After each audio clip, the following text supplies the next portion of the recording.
여러분 안녕하십니까. 지역 농협의 허술한 대출 심사로 인해 브로커들까지 기승을 부리며 부실 대출로 이어지고 있다는 소식을 저희가 연속해 전해드리고 있습니다.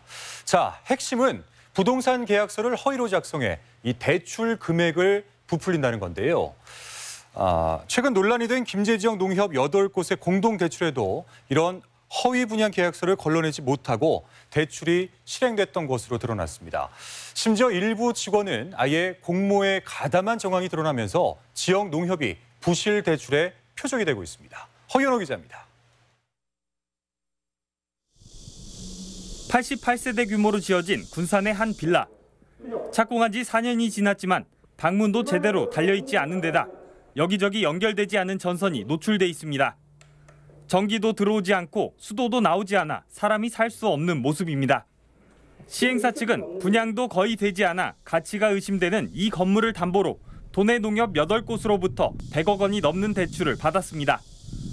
일반적으로 중공을 달라면 수도 시설이 먼저 1번이에요. 여기 어떻게 사람이 살아요? 대출금은 당초 목적대로 쓰이지도 않았습니다. 일부는 시행사 대표의 개인 채무를 갚는 데 사용됐고 공사에 참여한 협력업체 10여 곳은 공사 대금도 받지 못했습니다. 분양이 안 되다 보니 분양하는 것보다 대출을 갖고 가는 게 빠르다 싶었겠죠. 당연히 공사비를 먼저 주고 나머지를 자기들이 써야 되는 거죠. 그러나 그걸 1원도 안 주고. 단순 부실로 치부하기 어려운 이런 대출이 어떻게 승인될 수 있었을까?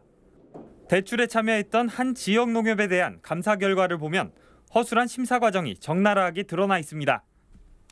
대출 심사를 진행하면서 업체 측이 제출한 분양계약서는 가짜였고 결국 대출 금액을 상환할 방법은 없었습니다.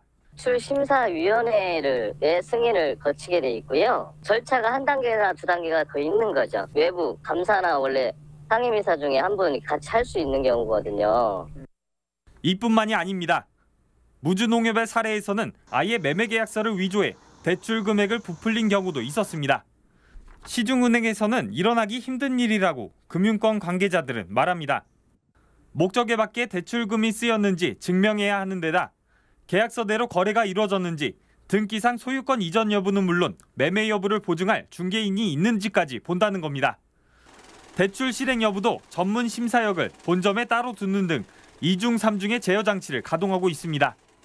저희가 이제 일어날 수 없는 일. 은행에서 하는 시설 작업은 명확히 시설 용도가 있어요. 내가 이 공장으로 이용하거나 기숙사로 이용하거나 그 목적에 맞지 않으면 자금이 나갈 수가 없고. 하지만 지역 농협은 이를 자체 판단하고 있고 심지어 내부 직원이 공모에 가담하는 실정입니다. 이것도 모자라 김제농협의 한 대출 담당자는 다른 농협에도 추가 대출을 연결해주는 브로커 역할까지 사임했습니다.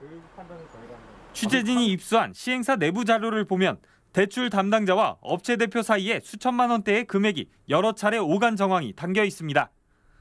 사적으로 거래를 한 겁니다. 그 농협들이 좀 너무 작잖아요. 수익원이 없는 게 사실입니다. 지역에서 대출할 수 있는 곳들이 생기면 서로 좀 공유를 하는 것 같아요. 조금 이제 주도를 한 부분인 것 같고요.